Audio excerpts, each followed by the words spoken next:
Maliwanag sa bunganga ko galing. Okay?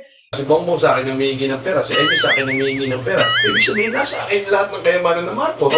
Dahil ba Marcos ako, wala akong karapatang gamitin yung pagiging Marcos ko? And I am a Marcos. And I am a Marcos. And I am a Marcos. And I am a Marcos. And I am a Marcos. And I am a Marcos. Anong problema mo? And I am a Marcos. Anong problema mo? Ang tatay ko po ay si P. Marcos. P. Paking. Pacifico. Edralin Marcos. Bakit nakawag kami? Parehas kami Ilocano. Si Imelda sa akin humihingi ng pera, si Bongbong sa akin humihingi ng pera, si Amy sa akin humihingi ng pera. Ibig sabihin, nasa akin lahat ng kayamanan ng Marcos. Ito si Amy, hindi makakaharap sa akin yan. Buwakan ng ina nila, silang lahat sa akin ang kumukuha ng pera yung mga yan.